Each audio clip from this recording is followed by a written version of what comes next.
Hi, my name's Summer May Finlay. I'm a Yorta Yorta woman and we are at the International Indigenous Health and Wellbeing Conference. And I'm with Bruce Blankenfeld, who gave a fantastic keynote and was also just on a panel. I'm just wondering if you could introduce yourself a little bit. Okay. Aloha mai kako.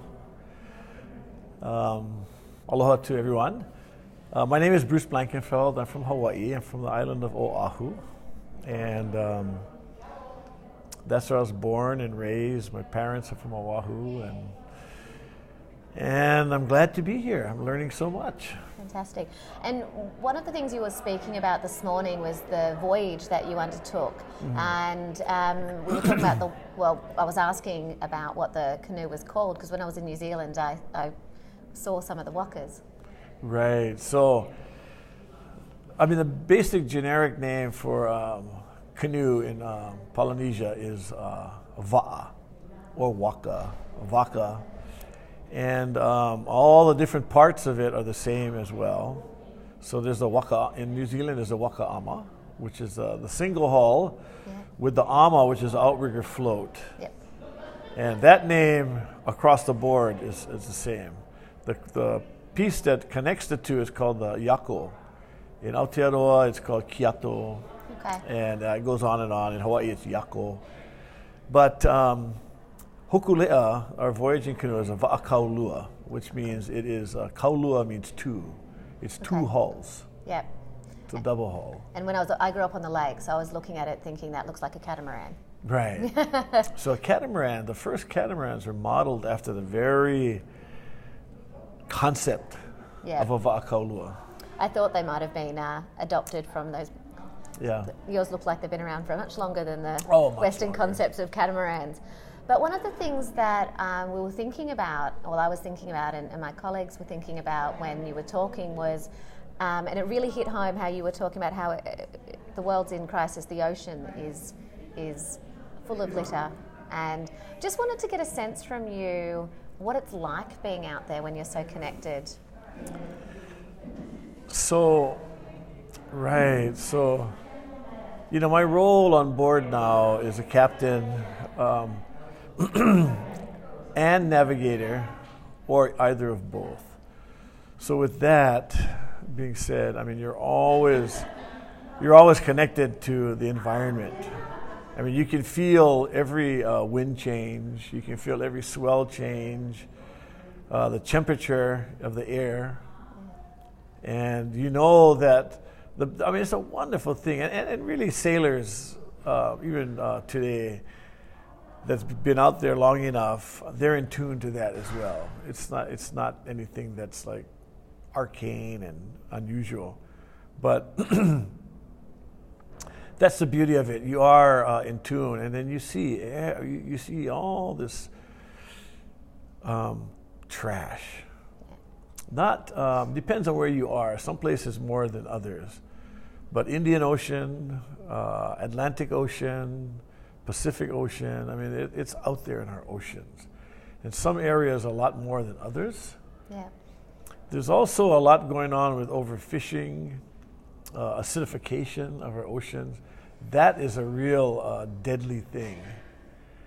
And so, we've been hooking up with oceanographers and scientists who do a lot of work out there, and they're constantly helping us to understand, the ocean from that standpoint and the health. And then close to home, where we are on our reefs and our waters are on the islands, it's not like they're pristine either. It's just a constant assault of overfishing, urbanization and runoff, and oh my goodness, it's just a constant. So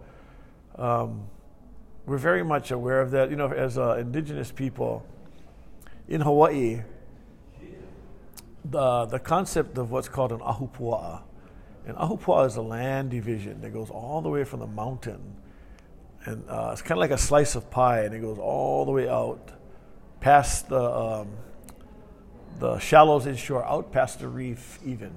And all of that domain is interconnected. Yep. So what happens on the land that's not good is going to affect the ocean. What's happening in the ocean that's not good is going to affect the land. They're in a real symbiotic relationship, and they need, and the health of one determines the health of the other. And so with that being said, the Pacific Ocean, the health of the Pacific Ocean is going to affect all of us who are on the rim, and Australia is part of that. Absolutely. And Dr. Julia Kim spoke yesterday about how we're often disconnected from the environment, growing up in cities, living in suburban areas where it's built up. But being out there on the ocean, you are very connected. You have to be. It's part of your navigation. That's correct. You have to be. I mean, you have to be. That is the ocean itself, the ocean swells, the texture of the ocean, and everything that affects it is one of your tools of your compass, your navigation kit. So you got to be in tune with that. Also, as you travel, if you know, I've been fortunate over the years to travel back and forth on this va'a from Tahiti to Hawaii and Hawaii to Tahiti. I don't know, 5 or 6 times. So you get to know that roadway, that pathway a lot better, and you can see where there's more fish, more dolphins, different winds and all of that. And the beauty of that is, you know, we've gone through, in 1976, this voyaging was a project to document.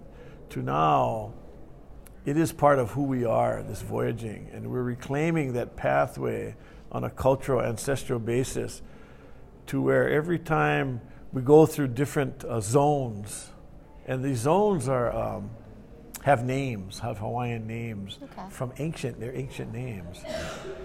So, just a real quick one, like the domain of, in the Hawaiian sense, is north of the equator is for the god Kane, and in the south of the equator is the god Kanaloa.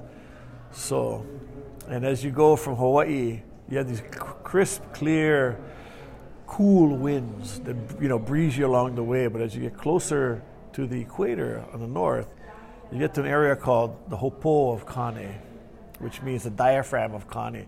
And it refers to the way the winds, they come up and they slack. It's kind of like breathing. The winds will come up and they'll slack. Yeah. And then they go over to the equator. Now, when we cross the equator, when the navigator says, okay, we're at the equator, we stop. Everybody has a stone from their home. And we have a little ceremony. And then everybody drops their stones. And the concept is that over, you know, generations of voyaging, there'll be like a heap of stones on there that marks that place culturally. You know, even if up here, right? So those are the kind of things that have evolved and are happening. They were just great. Oh, it's beautiful. And I was smiling when you talk about diaphragm, because I did drama for a long time, and the way you described it really was something that I could almost imagine being. But one of the things that you talked about was reclaiming, and you also spoke this morning about young people and how that, you know, they're going out, and I get a sense that it's not just the navigation they're learning from what you've just said. They're learning culture, they're learning about the environment, they're learning the navigation. It sounds like a really holistic way of teaching. It really is. I mean, they're learning about themselves. They're learning life on board a va'a. There's a rhythm to it. You know, we're a family out there, and within a family, there's always those unspoken little things about how you help, how you pitch in, how people's space is sacred to them. And it's your job to be uplifting everyone around you constantly to do a better job, things like that. But it is a personal challenge, especially for those who go out for the first time. You know, I mean, you're going to be at sea for 3 weeks. You're traveling like 2,500 miles. I mean, imagine that, right? And it's quite scary to us some, and even parents, you know. I mean, they have a hard time letting their daughters or sons go. You know, they come, you go, and they're like, basically either threatening us or pleading with us to keep them safe, I said, don't worry. I mean, we tell them, hey, listen, by the very nature of what we're doing, there's risk involved. So you got to make a decision whether you're willing to take that risk. I've been through this. I've sailed personally over 70,000 miles, probably closer to 100,000 miles at this point of voyaging on this Va'a itself. And the whole thing is, so we have a good record of safety. And it doesn't mean that we haven't sailed in like rough seas and dangerous places, because we have. But we've learned quite a lot on how to be safe and how to do that, and that's our job, to transfer that knowledge. Oh, fantastic. Is there anything else you'd like to add about your speech or the work you do generally? I just think that we're just so fortunate to be at this time. As a young man growing up, coming out of high school, there was always, this identity issue. Who are we as Hawaiians? Who are we as a Hawaiian man? They still have conferences, they call it the Ahakane, which helps define a Hawaiian man.